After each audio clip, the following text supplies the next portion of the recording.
नमस्कार. विद्यार्थी उत्कर्ष मंडळ आयोजित विवेकानंद व्याख्यानमाला 2024चं आज पहिलं पुष्प गुंफलं गेलं जावे मुंग्यांच्या गावात या विषयावर आज आपल्या व्याख्याता माननीय नूतन कर्णिक मॅडम.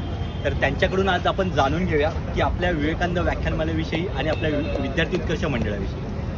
खरं सांगायचं म्हणजे मला आत्तापर्यंत विद्यार्थी उत्कर्ष मंडळाबद्दल माहिती नव्हती, पण इकडे येण्यापूर्वी मी ज्यांना हे सांगितलं की मला विद्यार्थी उत्कर्ष मंडळाने विवेकानंद व्याख्यानमालेत बोलायला बोलवलं आहे, तर तेव्हा मला सगळ्यांनी सांगितलं की अतिशय प्रतिष्ठित व्याख्यानमाला आहे आणि खूप सुंदर संधी आहे ही. आणि त्याच्यामुळे मला खरंच असं वाटलं होतं की कधी एकदा मी येईन आणि सगळं बघीन.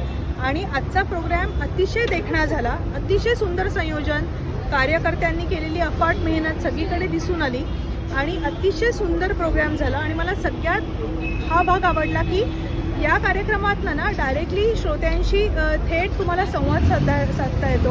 आणि इनफॅक्ट मी इथे येणारा जो श्रोतृवर्ग बघितला तो पण मला खूप प्रगल्भ वाटला. म्हणजे सगळ्या लोकांनी अतिशय मन लावून व्याख्यान ऐकलं, खूप चांगले नंतर मला येऊन प्रश्नही विचारले आणि त्यांचा जो प्रतिसाद होता तो अतिशय सुंदर होता. म्हणजे मी स्वतःच आज खूप शिकले इथे येऊन आणि मला आवडेल पुढे पण तुमच्या सगळ्या कार्यक्रमात सहभागी व्हायला. आणि विवेकानंद व्याख्यानमालेला तसंच विद्यार्थी उत्कर्ष मंडळाला खूप शुभेच्छा तुमच्या सगळ्या पुढच्या प्रवासासाठी.